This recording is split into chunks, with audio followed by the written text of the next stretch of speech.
All right, well, welcome everybody. I'm Amanda Williams, and joining me as always is Jim Zobel. And today we have another interesting topic for you. When the United States entered World War I, Douglas MacArthur was a U.S. Army major. About 14 months later, he was a brigadier general. And prior to the war's conclusion in November 1918, he's on the verge of a promotion to major general. Now, that kind of meteoric rise was not too unusual during the war emergency of World War I. You had a lot of wartime promotions in the National Army that included officers like MacArthur, George Marshall, Eisenhower, Patton, and they're all moving up several grades during the war in that National Army. Now, the exception, though, in this list is MacArthur, because after the war ends, his promotion to major or brigadier general is recognized in the regular army. And so he gets to keep that rank after the war. He will spend the next several decades as a general officer. And today we're going to discuss that rapid promotion during World War I and whether or not these promotions were warranted or perhaps influenced by his family connections. So, Jim, first question. April 6, 1917, United States enters World War I. Douglas MacArthur is a major attached to the Army General Staff in Washington, D.C. He's basically the Army's first public affairs officer. He doesn't want to spend the war behind a desk, though, and he's not going to have to, because in the summer of 1917, he's going to be advanced to the rank of colonel in the National Army, and he'll be attached to the new 42nd Division. Tell us the story behind this first promotion during the war. Well, it all comes really with Newton Baker, who's the Secretary of War. He was like a two-time mayor of Cleveland. And after Secretary of War Garrison resigned right before the National Defense Act of 16, Baker came in.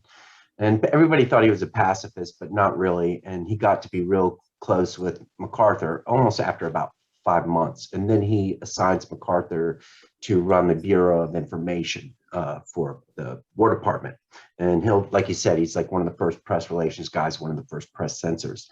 And so when the United States gets into the war, MacArthur's really the guy who sells all the newspapermen on the draft, selective service, because they knew they were going to need over 1 million men. They knew they were going to need them quick. And so they decided to institute the draft. And all those congressmen, when they heard the word draft, all they thought was of the draft riots in the Civil War. And so they're real worried about stuff like that. MacArthur has the ability to impart to the journalists, that meet him at his desk every day, the seriousness of the reasons why. And so they in turn sell that to the country. And MacArthur's got a lot of sway with them. People always talk about MacArthur using the press. These guys really have a big trust for him. They'll write 29 of them write a letter to the Secretary of War saying MacArthur's the greatest thing they've ever run across, just because he gives them all the information they want, but he doesn't give them everything. And so when MacArthur does this and really sells the country on selective service, Newton Baker recognizes MacArthur's ability even more now. And there's a report going through the War Department from the General Staff just how they want to use the regular Army during the war. They don't want to use the National Guard.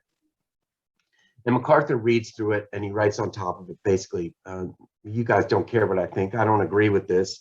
And the next person it goes to is Secretary of War. And Baker's like, what are you talking about? And MacArthur says, you're going to need the Guard. These guys have been on the border the past 3 years, with the Mexican incursions. Let's get them in the green. Let's get them out there. These guys are perfectly capable. MacArthur's thinking about his father, Arthur MacArthur, in the Civil War in the 24th Wisconsin Regiment that was, a makeup of citizen soldiers. And MacArthur believes in that. And Baker basically says to MacArthur, I agree with you. And both of them go see President Wilson.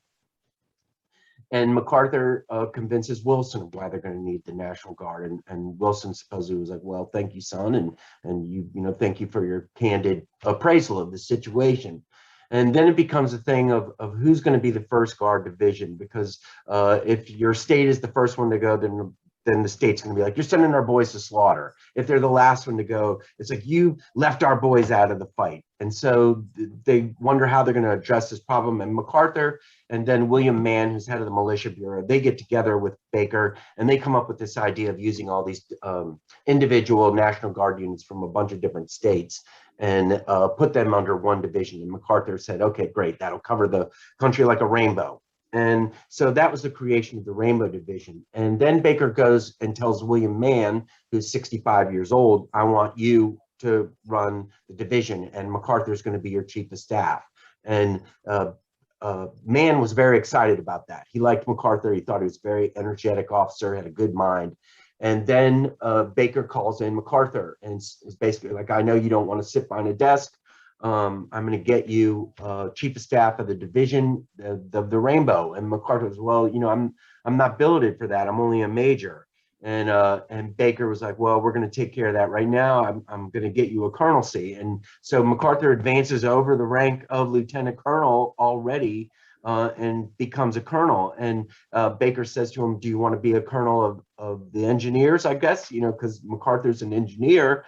And MacArthur, no, I want to be infantry. You know, he wants to be like his father. He knows that's the fast track for promotion during war. And so that's when Baker offers him that, he said he was, you know, you could have knocked him over with a feather, but that's what he wants. And so then he'll be this chief of staff for the Rainbow Division, and that's how he becomes a colonel. And just to clarify, he will never hold the rank of lieutenant colonel in his entire career. No, passes right over it. And, you know, like you were saying before, it won't visit any of those grades again. Right. All right. So moving forward then, he is a colonel. He's attached to the 42nd Rainbow Division. He's its chief of staff. The Rainbow Division arrives in France in November 1917. Right. And what's his job? I mean, what is he doing as chief of staff of this division? Well, the chief of staff basically makes sure that all the orders and everything from the general of the division get imparted to everybody. They, you know, oversee training. They oversee all the different supplies. They oversee personnel. They keep records of everything, and basically they are to make sure the division gets where it needs to be, is on time for things. And so it's basically running the entire operations for those 4 infantry regiments, the artillery regiments, your ammunition trains, your field hospitals, everything, controlling that. MacArthur will have a staff under him that he trains to be able to do all that. And when they get to France, immediately the division is split up for training. The artillery goes to Quequedon in the Brittany Peninsula, and the infantry goes to the Toul area, and headquarters goes to play Vaucouleurs. And so they're all separated.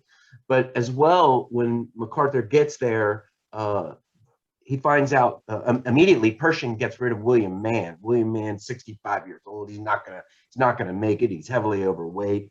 MacArthur was really the energy behind getting them all to France. And so when they get there, Pershing immediately gets rid of him and puts in William Menaher, who was his classmate from 1860, or the class of 85, I think it was. And so now Menaher will be running the division, but as well, then Pershing wants to create a new corps, and he's going to break up the Rainbow and put all their men in different units and break up all the staff. And William Mann is very politically connected back in Washington. So as soon as he gets back, he's, you know, lobbying everybody to keep this division as well. MacArthur goes over everybody's head and sends a telegram immediately to Newton Baker and says, hey, he's breaking up the Rainbow Division. And so Baker immediately goes back to Pershing. That's my division. But MacArthur's also machinating. He has an old friend, James Harbord, that's on the staff at Chaumont of Pershing's staff, and he invites him to come look at the division. And he comes out there, says, yeah, they're untrained, but these guys have got high esprit de corps. They've got, you know, great morale. I don't, you know, think we should break this group up. And as well, MacArthur is also supposedly feeding stories to a journalist named John Corley about the Rainbow Division, trying to make sure that they don't get destroyed. So whereas MacArthur earns the affection of all the people in the Rainbow Division, he's already butting heads with John J. Pershing and the entire Chaumont staff as soon as they get to France, basically. And so that's where a lot of this friction will come from the headquarters and MacArthur. And I think it, you know, it resolves itself by the time of the end of the war, but it was just kind of like, who's this upstart, you know, and then people are calling him the show off and whatnot, but you know, he's not showing off if he's doing everything that, you know, is being said about him. You know, it's kind of like Earl Blake goes back to, you know, there's a guy who will say, I can go out and shoot 10 for 10. And you're like, yeah, shut up. And then they go do it, you know, and they do it every single time. And that's kind of the way it is. So yeah, MacArthur's, you know, getting a name for himself in that sense, but he's also very effective as what he does. He's a very conscientious soldier and knows his business. I always think it's interesting that, you know, when he's that young major in Washington, D.C., he is, you know, when he's interested in the National Guard and using it in the war, that is not the key Army position on that issue at that point. And yet here's this young major influencing the Secretary of War and the President of the United States. And then flash forward, here he is, this young colonel, and it's not his job to kind of fight for the 42nd to stay together. You know, that's probably the general of the division's job. But here he is going over everybody's head to talk to the Secretary of War, to talk to even politicians, you know, that he knew in his time in DC. And he's, you know, he's always acting almost kind of at a higher level than technically the rank that he wears on his uniform. But it's something that never, you know, he just keeps doing it, and people keep being okay with that for the most part. Well, they do get back at him, or at the division, so to speak, because MacArthur had you know, garnered a supply, I think, of about 50,000 pairs of shoes, or 5,000 pairs of shoes, you know, that they bring over there, and immediately Chaumont takes all those. You can't have all that. And as well, when they get over there, then they raid all those officers. MacArthur had handpicked all these people to be there, and then they take all them. Summerall immediately goes. He'll become 1st Division commander and a corps commander later on, and they'll try to get Wild Bill Donovan and take him away from the 165th, but MacArthur and Donovan go to Chaumont and saying, you know, we can't lose him. We have to have him. And so in a sense, they rate it pretty well. But yeah, and that's the way it always is, it seems, with MacArthur in his career. He does things that nobody else does, and okay, you know, he's a good officer. He does a great job. Well, there's repercussions. There's repercussions. You know, the 42nd obviously suffers some of that, but in terms of career, it certainly doesn't impact his ability to climb through the ranks. You know, nobody's ever saying, no, you know, we're not going to promote him, or no, he's not, you know, up for this. So anyways, that brings us to his next promotion. So in the summer of June 1918, he's promoted to brigadier general in the National Army, and he's still with the 42nd Division. So tell us about the circumstances behind this promotion, and what is he doing around this time? Well, since February, the Rainbow had been in the Lunenville-Baccarat area, and it had been a quiet sector. It had been really bad in the first part of the war. 1940, Lunenville was completely destroyed by the Germans. But at that point, as a quiet sector, the Rainbow gets in there, and they just start going crazy, and it immediately becomes a hot sector once again. MacArthur goes on 3 raids that we know about: Rechicourt, the Salient de Fays, and one other. He's decorated for all those, the Croix de Guerre by the French, and the Silver Star, which, you know, a citation, but he'll also get the Distinguished Service Cross for that Salient de Fays. And so everybody in the Rainbow, and especially Major General William Menaher, they think MacArthur's the greatest, and it's Menaher that advances to get MacArthur promoted, to get him a star. They're in that Lunenville-Baccarat area till about June, and that's when all those spring offensives have been pulled off by Ludendorff and the Germans. And so they pulled them out of that Lunenville-Bacharach area, and they're taking them to the Champaign area. And on June 21st, they're loading the railroad cars at Charmey, and Pershing shows up, and he just lays into MacArthur. And it's not MacArthur's division. He's the chief of staff still, as a colonel there, and he says, this is the worst division, the most undisciplined division, and it's all your fault. You've got to rectify this. MacArthur, we know, had adopted that style with the crush cap, the sweater, the purple scarf, not really an army uniform. And Pershing saw, who's very much a stickler for appearance and, being brass and polish, he sees the division as following this MacArthur example. Now, we also, and MacArthur didn't understand it. He couldn't understand why Pershing just laid into him the way he did. Well, 5 days later, MacArthur's name is on that promotion list. And we know Richard Frank did some great work that when the promotion list came to the chief of staff of the Army, Peyton March, MacArthur's name wasn't on there. And March eliminated 3 of Pershing's choices and put MacArthur's name in there. Wow. And so, what is that the reason why Pershing explodes on MacArthur at Charmey that day? We just don't know. But obviously he knows what's going on in that sense, because 5 days later they'll list MacArthur as being on this brigadier general list. MacArthur will write Pershing on the 11th of July, I think, after it's made official. And he'll send him the same letter like he sends to Leonard Wood earlier and these other people. We hope that your presence in the AEF will send you to that lofty position which you deserve, the presidency, always, right. Greasing them up, so right. to speak.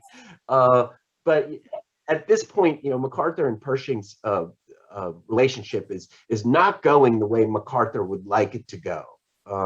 He wants right. to be well liked. He wants to be, seen as something really great by Pershing. And I think Pershing, and it's proven later, he does see him as one of his greatest battlefield commanders. But I think Pershing is, in a way, is like MacArthur in World War II, and nobody's going to outshine me while we're over here in France, as I am the supreme commander of the AEF. And so he gets his star, and everybody's good with it. Now, MacArthur biographers often relate how MacArthur's mother, Mary Hardy MacArthur, was friends with Pershing. He had been a family friend and acquaintance for a number of years because of Arthur MacArthur's military career. And they make a big deal of the fact that she was writing letters to Pershing asking after her son Douglas, but also kind of saying, hey, is he going to be promoted? Hey, he should probably get his first star. Now, do you think any of these letters had an influence on the promotion? I mean, from what you just told me, it sounds like Pershing didn't even have him on the list, didn't put him on the list, but was okay with it after the fact. So, I mean, what do you think that Mary's role in the promotion was? Well, we know in October of 17, she wrote Newton Baker the same kind of letter of, give my boy a star.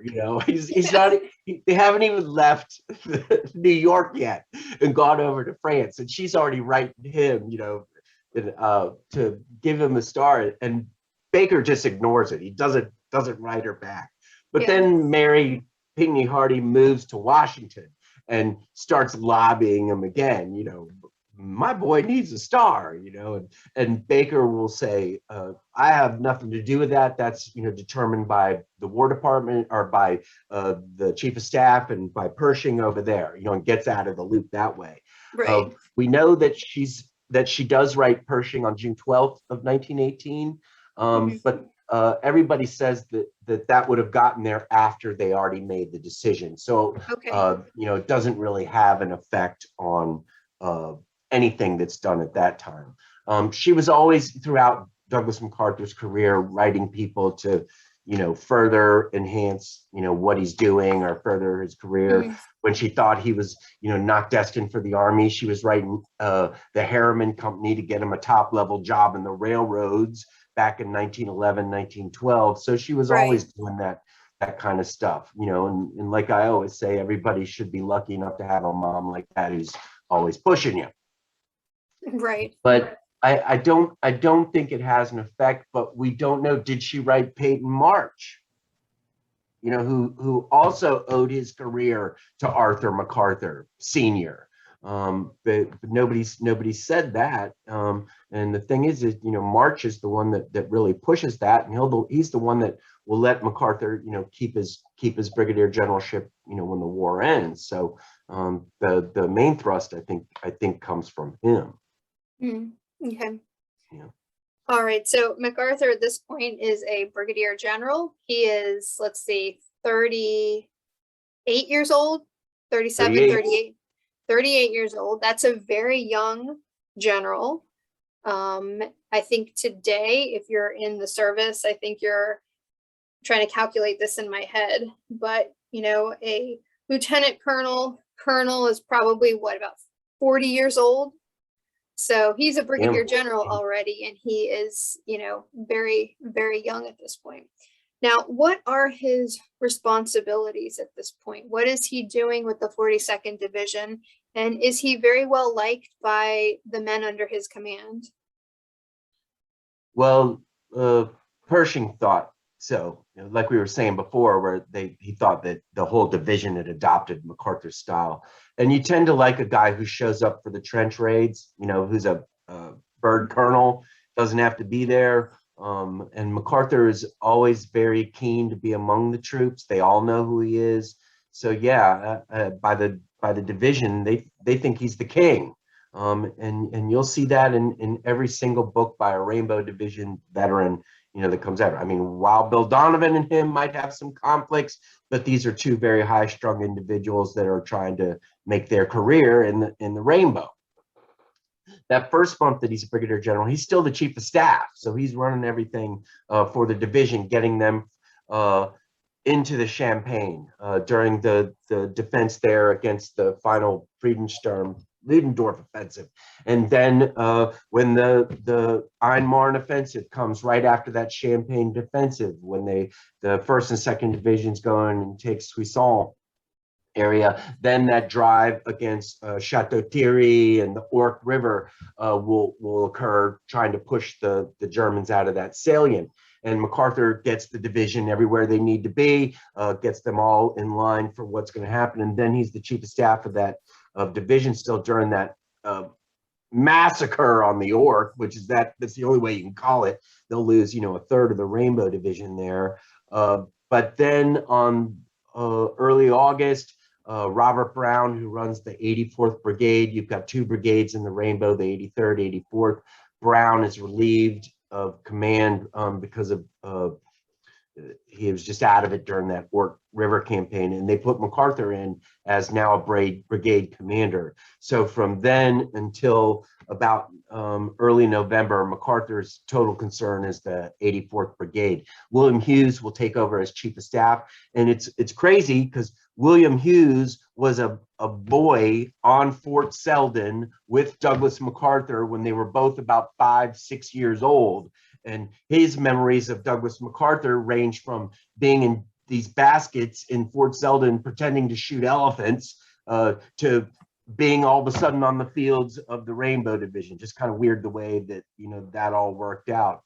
And even at the end, MacArthur would say to Hughes, "You are my oldest and longest friend," you know, coming in the 1960s. So he had trained him, and now MacArthur will have the 84th Brigade, and the chief of staff will be William Hughes. Now, towards the end of the war and into the occupation of Germany that followed, there are efforts made by a series of his commanders to secure him a promotion to major general. And they all cite his outstanding qualities of mind, resourcefulness, and leadership. What derails this effort? Well, this was right after the seizure of the Côte de Châtillon. And this was in the Meuse-Argonne. It was a linchpin of the Kriemhilde-Stella line. It had been tried to take by the 32nd as well as the 1st Division. They got hammered at these places. And then the Rainbow Division came in. And the French had always said, and the Germans even, that the Rainbow were better than any shock troops of the French or the British. And they said that was one of the main divisions in the US Army that they were worried to be up against.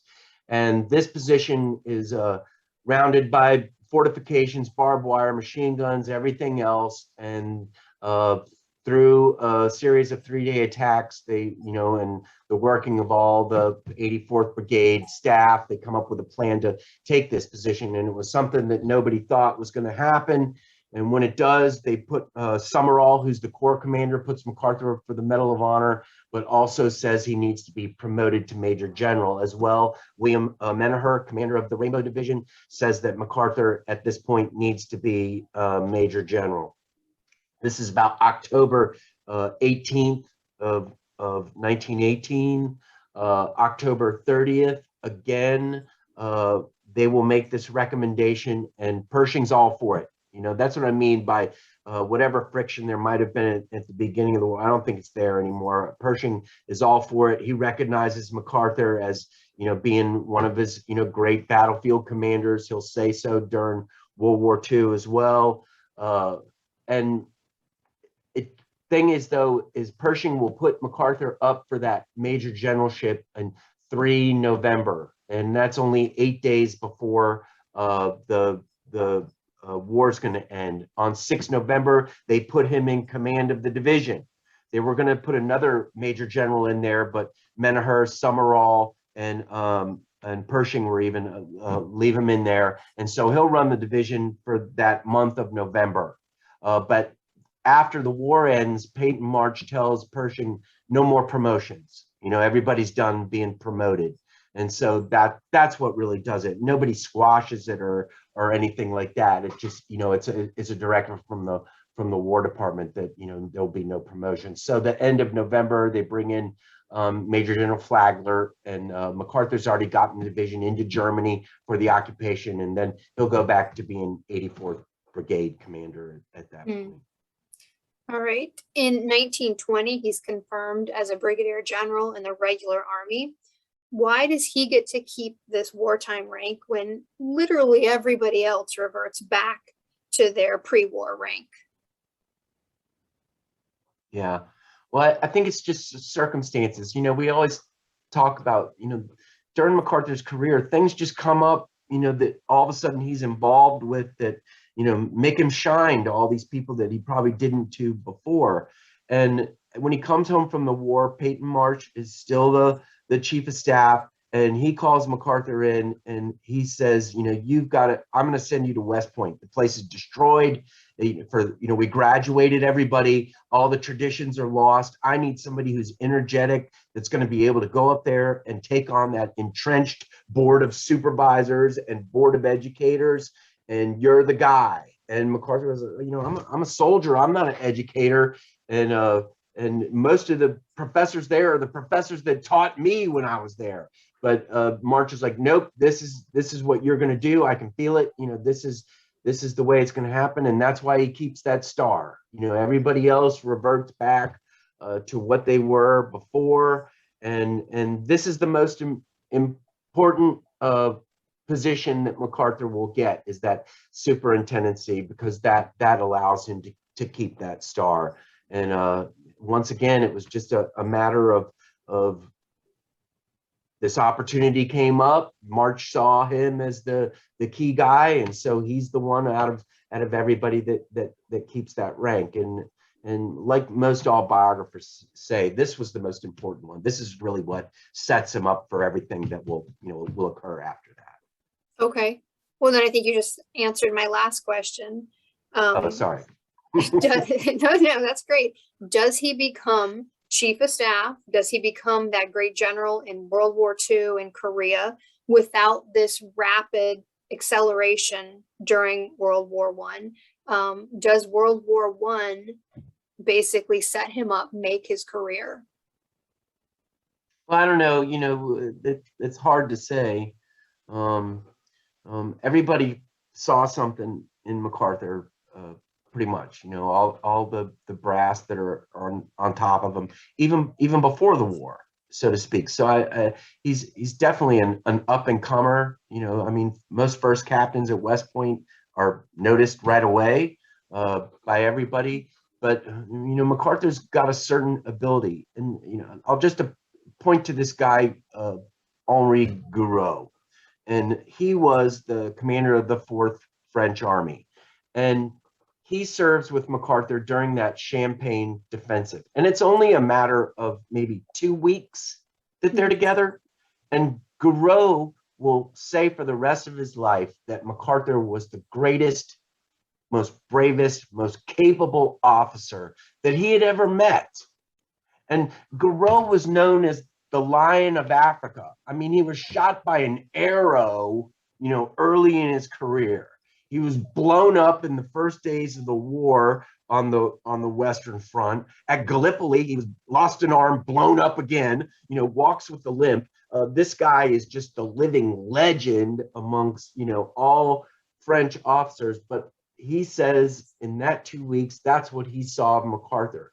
And the goofy thing is MacArthur doesn't talk about anything that he did during that Champagne defensive. What did they see in that 2 weeks that would make this guy say that? And he doesn't say it later on when MacArthur's chief of staff. He says it, a month later to somebody else. So he's got something, MacArthur does. No matter what, and I always call it the goofy stuff because there's a lot of it, but not some schlub. Right. When you just think about and yeah, you just think about Pershing's efficiency report for MacArthur, where he basically says this is my greatest battlefield commander, but he has a high estimate of his own abilities.